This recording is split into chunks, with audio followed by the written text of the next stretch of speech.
दोस्तों, एक महीने के अंदर मोदी सरकार को अपने लिए हुए फैसले को ठंडे बस्ते में डालना पड़ा है। एक ही महीने के अंदर, जी हां, एक ही महीने के अंदर मोदी सरकार को अपना लिया हुआ कदम वापस लेना पड़ रहा है। मतलब क्या दिन आ गए दोस्तों। कहां हमारे मोदी जी ऐसे ऐसे खटाखट फैसले लिए जाते थे और किसी की हिम्मत नहीं होती थी उन फैसलों पर उंगली उठाने की। और अगर कोई विरोध करता भी था तो किसी को क्या ही फर्क पड़ रहा है। लेकिन अब देखिए, जब से मोदी 3.0 यानी कि मोदी जी की एनडीए की सरकार बनी है, मोदी जी जो फैसला ले रहे हैं, उनकी सरकार जो फैसला ले रही है, वो बाद में उनको बैक ऑफ कर जाता है, बैकफुट पर आ जाती है सरकार और सरकार को फैसला वापस लेना पड़ता है। दोस्तों, एक बहुत बड़ी खबर आई है। बड़ी खबर इस लिहाज से भी क्योंकि एक बार फिर से राहुल गांधी का प्रेशर काम कर गया। राहुल गांधी की प्रेशर पॉलिटिक्स के आगे मोदी सरकार ने एक तरह से कदम पीछे खींच लिए हैं। दोस्तों, लगातार पिछले 1-2 दिन से मैं आपको इस मामले को लेकर कई वीडियोस दिखा चुकी हूं, जिसमें जो लेटरल भर्तियों का इश्तिहार छापा गया, विज्ञापन छापा गया 45 अलग अलग मंत्रालयों में अलग अलग बड़े पदों के लिए, उसको लेकर लगातार सरकार पर विपक्ष आरोप लगा रहा है। राहुल गांधी ने तो ये तक कह दिया मोदी जी से कि संघ के लोगों की एंट्री करवाने के लिए और संघ आरएसएस ही अब आईएएस बनाए, इसके लिए ये लेटरल भर्ती की जा रही है। मतलब प्राइवेट सेक्टर से लोगों को आमंत्रित किया जा रहा है कि आइए भारत सरकार के मंत्रालयों में बड़े बड़े पदों पर काम कीजिए।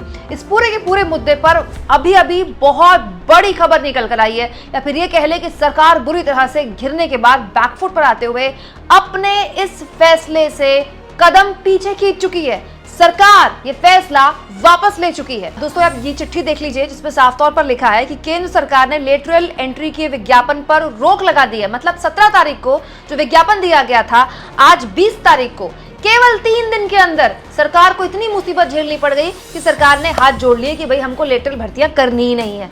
दोस्तों, इस संबंध में कार्मिक मंत्री ने यूपीएससी चेयरमैन को बकायदा पत्र लिखा है और कहा है कि प्रधानमंत्री के निर्देश पर सीधी भर्ती के विज्ञापन पर हम रोक लगा रहे हैं। हालांकि अगर आप इस पत्र को पढ़ें तो इसमें बहुत सी ऐसी बातें लिखी गई हैं जिसको देखकर ऐसा लगता है, जिसको सुनकर ऐसा लगता है, पढ़कर ऐसा लगता है कि मोदी सरकार डैमेज कंट्रोल कर रही है, क्योंकि इस एक फैसले की वजह से विरोधी तो छोड़िए, उसके अपने भी उसको आंख दिखा रहे थे। चिराग पासवान ने कहा था हम आपके साथ नहीं है, वापस लीजिए इस तरह के फैसले को। इसके अलावा केसी त्यागी का बयान भी आ चुका था कि किसी भी हाल में इस तरह का फैसला आप मत लीजिए, क्योंकि ये राहुल गांधी जैसे लोगों को चैंपियन बना देगा।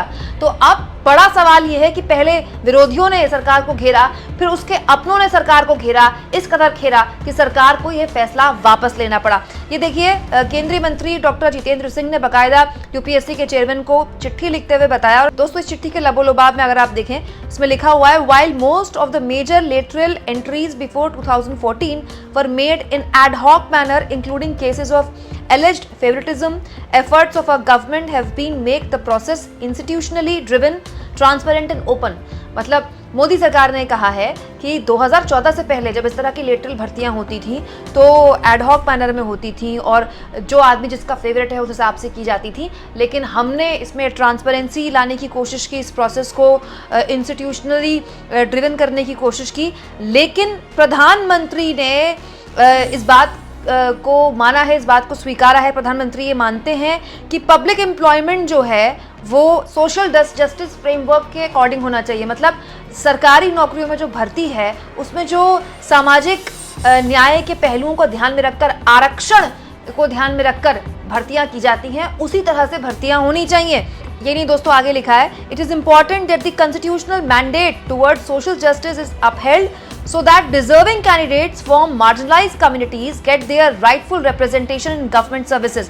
मतलब कि प्रधानमंत्री चाहते हैं कि सामाजिक न्याय और ये जो जिस सामाजिक न्याय के ताने बाने के तहत, उसके नियमों के तहत भर्तियां होती हैं, उन्हीं भर्तियों को, उन्हीं तरीकों को आगे जारी रखा जाए। और ये जो 45 भर्तियों के लिए विज्ञापन जारी किया था 17 तारीख को, उस विज्ञापन को भारत सरकार एक तरह से अपनी चिट्ठी के जरिए रद्द कर रही है।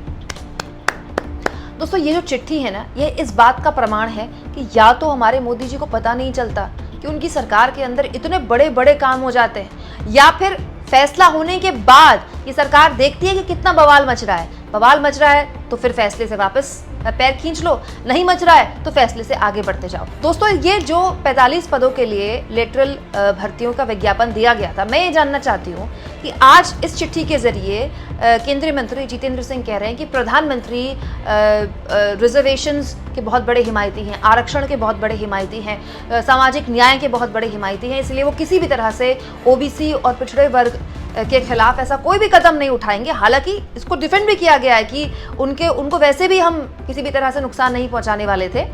तो सवाल ये दोस्तों कि प्रधानमंत्री को जब विज्ञापन छप गया तब पता चला क्या किस तरह का कोई विज्ञापन छापा जा रहा है, या तो प्रधानमंत्री से पूछा नहीं गया कि इतना बड़ा कदम बकायदा विज्ञापन छाप कर उठाया जा रहा है, और अगर प्रधानमंत्री से पूछकर ये सब किया जा रहा है तो पीएम को 3 दिन लग गए समझने में। विज्ञापन आने के बाद पीएम को ये समझ में आया कि ये सामाजिक न्याय और समता की राजनीति की जो बात आज के दौर में सबसे प्रमुख हो गई है, उसके खिलाफ है, इसलिए हम फैसला वापस लेते हैं क्योंकि हम आरक्षण के बहुत बड़े हिमायती हैं। और ये कोई पहली बार नहीं है दोस्तों। अभी पिछले बजट सत्र में सरकार एक वक्फ बिल लेकर आई थी, वक्फ संशोधन बिल, याद है ना आपको? उस वक्त बड़ी बड़ी बातें कही गई, न्यूज चैनल्स में डिबेटें हो गई, तमाम दुनिया नमान की बातें।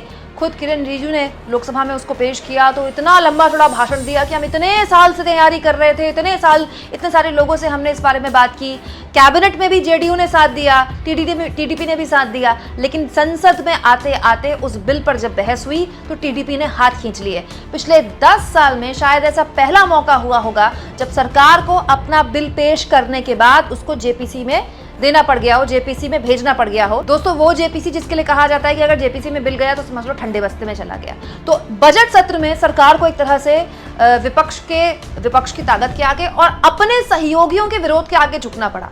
और अब देखिए, कुछ दिनों के अंदर, मतलब 3 दिन पहले एक विज्ञापन छापा जाता है कि प्राइवेट सेक्टर से सरकार 45 भर्तियां, लेटरल भर्तियां करने के लिए तैयार है। 3 दिन तक जबरदस्त तरीके से बवाल मचता है। सबसे पहले इस मुद्दे पर राहुल गांधी ने आवाज उठाई थी, लंबा चौड़ा ट्वीट किया था, मोदी सरकार पर न केवल पिछड़ा विरोधी होने का आरोप लगाया था बल्कि आरक्षण के खिलाफ जाने का भी आरोप लगाया था, ये कहते हुए कि अगर आप प्राइवेट सेक्टर से भर्तियां करेंगे तो SC, ST, OBC और EWS का जो आरक्षण है, उनका जो कोटा है, उसको आप नुकसान नहीं पहुंचाएंगे। इसके अलावा अखिलेश यादव ने भी इसके खिलाफ बयान दिया था, तेजस्वी यादव भी लगातार इसके खिलाफ बयान दे रहे हैं। हालत ये हो गई कि जेडीयू को कहना पड़ गया कि आप इस तरह के काम करके राहुल गांधी को चैंपियन क्यों बना रहे हैं। और अब मोदी सरकार को अचानक से ये याद आया कि भाई हम तो सामाजिक न्याय के हिमायती हैं और किसी भी हाल में इस तरह की भर्तियां नहीं होने वाली। दोस्तों, इसीलिए मैं लगातार ये बात कहती रहती हूँ कि मोदी जी भले ही 3री बार पीएम बन गए हो, लेकिन गठबंधन की राजनीति का जो जायका उनको अब मिल रहा होगा, जो स्वाद उनको मिल रहा होगा, हर दिन कुछ ना कुछ मतलब उन्हें झेलना पड़ रहा है। मतलब खुद व्यक्तिगत तौर पर मोदी जी के लिए ये जिस तरह से सरकार को बैकफुट पे आकर इस तरह से विज्ञापन को रद्द करना पड़ा हो, ये अपने आप में बहुत बड़ा बदलाव है दोस्तों। और इस बदलाव की आदत नहीं है हमारे मोदी जी को।